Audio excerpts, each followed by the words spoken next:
Buenos días, mi nombre es Ángel Hidalgo y soy el jefe de servicio de cirugía ortopédica y traumatología del Complejo Hospitalario de Navarra, pero desarrollo mi actividad asistencial en el área de cirugía de columna que dirige el doctor Tomás Izco. Junto con el doctor Juan Blanco somos los coordinadores del módulo de complicaciones y miscelánea. Yo voy a desarrollar el tema de complicaciones neurológicas. Tenemos que, en primer lugar, hablar de las causas específicas, como son las relacionadas con la colocación del paciente.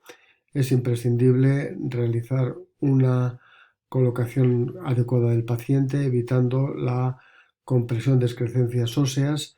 Nosotros usamos este tipo de geles de Foam que nos permite descargar las zonas de compresión. Es imprescindible hacer una vigilancia de los ojos, que tienen que estar sin ningún tipo de compresión eh, para evitar problemas como están descritos en la literatura con bastante frecuencia relativa de ceguera. En este caso usamos unos soportes de silicona. En relación con el abordaje de la columna cervical, se puede lesionar el nervio recurrente o laringeo inferior, que producirá alteraciones de voz, como es la voz bitonal o ronquera, y la disfagia. No aparece que haya diferencia entre abordajes por la vía por el lado izquierdo que por el lado derecho. Nosotros clásicamente nos hemos formado con el abordaje por el lado izquierdo, pero no hay ningún problema de hacerlo por el lado derecho. El nervio laríngeo superior se puede lesionar en abordajes altos de la columna cervical, C2, C3, y produciría su lesión lo que se llama una fatiga de voz, que es la incapacidad para mantener un tono de voz, una conversación durante largo tiempo. La cadena simpática se puede también dañar en los abordajes laterales, ya que va metida entre las fibras del músculo longísimo, y cuando hay que abordar el espacio transverso para ver la arteria vertebral o resecar un tumor, pues es una estructura que corre riesgo, pudiendo causar el conocido síndrome de Claude-Bernard-Horner. Podemos tener también a nivel cervical lesiones medulares en un 1%, y la lesión radicular básicamente puede ser la más frecuente, la de C5, en los abordajes posteriores, cuando hacemos la descompresión y la médula se va desplazando progresivamente hacia atrás, traccionando de la raíz. Evidentemente también podemos tener lesiones en relación con traumas directos por instrumentos, brocas, tornillos, etc., tanto por la vía anterior como por la vía posterior. Es necesario estar alerta ante la posibilidad de un deterioro neurológico tardío y pensar en ese caso en una inestabilidad que el paciente ha podido desarrollar a posteriori o un síndrome de nivel adyacente.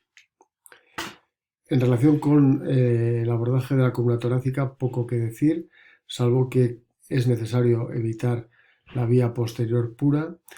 La médula a este nivel admite pocas tracciones o poca movilización, y es imprescindible hacer o bien un abordaje posterior por vía transpedicular o una costotransversectomía, o un abordaje anterior por toracotomía o toracoscopia para eliminar la causa de compresión o realizar la estabilización o el gesto que se haya planeado. En la columna lumbar tenemos que esperar una tasa de complicaciones de aproximadamente un 1 o un 3%, que aumentará en el caso de que realizamos gestos más complejos, como puede ser la colocación de cajas por vía posterior o transforaminal. Prácticamente en estos casos se doblaría la complicación. La vía posterior produciría lesión por manipulación directa o contusión del instrumental, por una descompresión inadecuada o por instrumentación pedicular. En este caso hablaremos más adelante de la monitorización intraoperatoria. No está estandarizado su uso, pero puede ser de ayuda. Es necesario estar preparados ante la posibilidad de un hematoma posoperatorio, para lo cual es necesario realizar una hemostasia cuidadosa durante la intervención, y nosotros somos partidarios de realizar colocaciones de drenajes subfasciales durante 48-72 horas hasta que vemos que no dan débito, aunque esto es un tema que es controvertido. Hay gente que es no partidaria de realizarlos. Nosotros dejamos el antibiótico hasta que retiramos los drenajes, porque sí que está descrito un mayor riesgo de complicaciones infecciosas en relación con drenajes. Actualmente están en boga los abordajes laterales a la columna, sobre todo a la columna lumbar. Las complicaciones son más frecuentes a nivel L4 y L5, ya que en ese caso las raíces se colocan más anteriores y coincidirían más o menos su punto de recorrido con la zona central del disco. Las lesiones pueden ser motoras o sensitivas, son mucho más frecuentes las sensitivas, generalmente son reversibles, pero en algún caso podemos tenernos con déficit motor que no recupere. En estos casos es imprescindible realizar la cirugía con monitorización intraoperatoria. En la vía anterior las complicaciones son mucho menos frecuentes. En relación con la cirugía de deformidad del niño y del adolescente, es esperable una complicación neurológica en aproximadamente un 1% de las vías posteriores que realizamos, de las cuales 2/3 van a ser definitivas y se pueden relacionar o bien con la colocación de los tornillos o bien con las maniobras de corrección. En este caso se especula que la causa sea vascular. La malposición de los tornillos es relativamente frecuente, puede aparecer en un 16% de los pacientes, pero solamente un 1,25% de los niños a los que colocamos tornillos que no están bien puestos van a desarrollar sintomatología. En este caso también es imprescindible la monitorización intraoperatoria. Nosotros lo que hacemos es chequear cada tornillo una vez que lo colocamos, y es deseable obtener estímulo cuando lo hacemos por encima de 8 miliamperios. Entonces estamos ante un tornillo seguro neurológicamente, y consideramos que el tornillo está mal colocado o está próximo a una red nerviosa cuando el estímulo se obtiene por debajo de los 4 miliamperios. En este caso habría que revisarlo. Durante todo el tiempo se valoran las vías largas, tanto motoras como sensitivas, y el neurofisiólogo está pendiente de cada gesto que hacemos. Si nos avisa de que hay una caída de potenciales, lo que se hace es revertir el último gesto realizado. No obstante, también hay que tener en cuenta que desde que nosotros podemos colocar un tornillo y hacer daño medular o una corrección y aparece el daño medular neurofisiológico, puede transcurrir un cierto tiempo, por lo cual tenemos que estar pendientes un poco tanto el neurofisiólogo del cirujano como el cirujano del neurofisiólogo. Es importante, si ocurre un deterioro neurofisiológico, subir la tensión arterial al paciente, y otras medidas son el uso de suero caliente o papaverina como vasodilatador local. Aquí viene un caso de la corrección de una curva con una instrumentación pedicular con todo tornillos.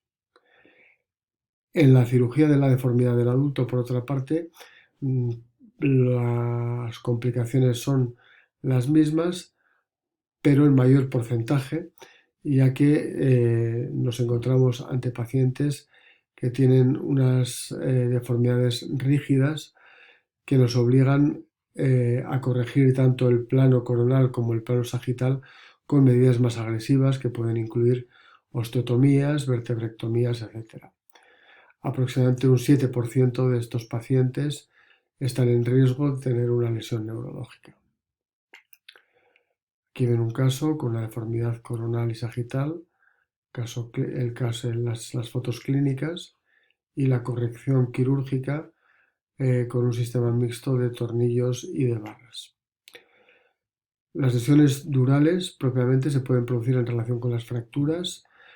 Aparecen más o menos en el 25% de las VAS fracture. Tenemos que estar atentos ante esta eventualidad cuando vamos a hacer una descompresión directa de una fractura vertebral. Puede ocurrir también por manipulación quirúrgica en un 3% de los pacientes. Son mucho más frecuentes en las reintervenciones y más frecuentes también a nivel lumbar. También es verdad que se realizan muchas más cirugías lumbares que cervicales. A mayor complejidad de la cirugía, mayor riesgo de lesión neurológica.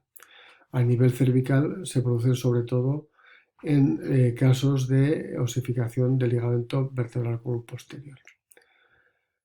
Tiene relación también con la producción de estas lesiones la experiencia del cirujano, el uso de instrumentos apropiados. Es necesario que los Kerrison estén bien afilados para que no desgarren la dura madre, y la causa puede ser muchas veces que el paciente tiene adherencias, calcificaciones del ligamento amarillo, o que la dura está replegada al acortarse la columna ósea con la edad y podemos, sin desearlo, pues dañar alguno de los repliegues. En nuestra experiencia, no obstante, la causa más frecuente son los picos de hueso. Los picos de hueso que se producen cuando estamos resecando el hueso de la parte posterior de la dura.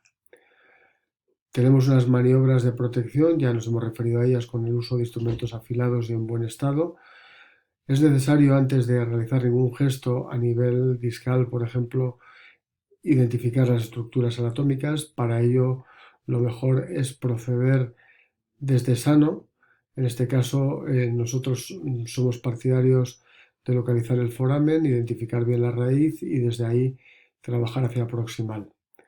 El uso de lentinas nos puede ayudar a hacer una disección, pero con cuidado porque también pueden producir una ocupación de espacio que puede aumentar la compresión. Debemos de hacer una hemostasia cuidadosa que nos permita valorar bien todas las estructuras, y el uso de lentes de aumento, microscopio e iluminación son factores que nos ayudarán también a no tener lesiones en la dura. En el caso de que nos apercibamos intraoperatoriamente de la lesión, lo que haremos es hacer una sutura directa. Tengo que señalar que a veces no vamos a ver la lesión, no vamos a ver la salida de líquido, y una de las cosas que nos puede indicar que estamos ante esta eventualidad es cuando aparece sangrado en una zona que estaba previamente exangüe. En este caso, lo que ha ocurrido es que la dura madre ha pasado de tener una turgencia por la presión interior del líquido a perderla, y por tanto los plexos que podían estar colapsados parcialmente o comprimidos por la dura y no sangrar, pues empiezan a sangrar. Si podemos, realizaremos una sutura directa. Para ello es necesario exponer correctamente toda la lesión y ampliar muchas veces la laminectomía. Si las raíces están evaginadas, las meteremos con cuidado dentro del saco. Para ello nos es de ayuda que haya una ligera pérdida de líquido cefalorraquídeo, y en lo posible utilizaremos sutura de 4 a 6 ceros de material no reabsorbible, seda nylon, con agujas no traumáticas. Otra opción es el uso de grapas, que las hemos utilizado, pero que ahora en nuestro medio no están disponibles. En el intraoperatorio también podemos usar parches de colágeno, fibrina, y comprobaremos también la estanquidad de la reparación con maniobras de Valsalva que le pediremos al anestesista. Nosotros somos partidarios y hemos conseguido un cierre bueno de colocar drenaje sin vacío, y haremos un cierre hermético de la fascia. En el posoperatorio sospecharemos que estamos ante una lesión dural en el caso de que el paciente presente signos meningios o tengamos la salida de líquido claro por la herida. En este caso es útil, sobre todo a los 8 o 10 días de la operación, el solicitar la beta-2 transferrina o buscar trazas de proteína beta que nos indicarán que estamos ante líquido cefalorraquídeo. En este caso, pues la alternativa sería tener al paciente en tren del emburo semisentado en función de que estemos a nivel lumbar cervical. Otras alternativas son las inyecciones de fibrina percutánea o de parches hemáticos. La cetazolamida no ha demostrado demasiada utilidad y la colocación de drenaje subaracnoideo durante 3, 4, 5 días pues puede ser de utilidad para rebajar la presión intratecal y favorecer la curación de las heridas. Esto es todo lo que les tenía que decir. Muchas gracias por su atención y quedamos a su disposición para cualquier duda que se les pueda suscitar en el correo electrónico que viene a continuación.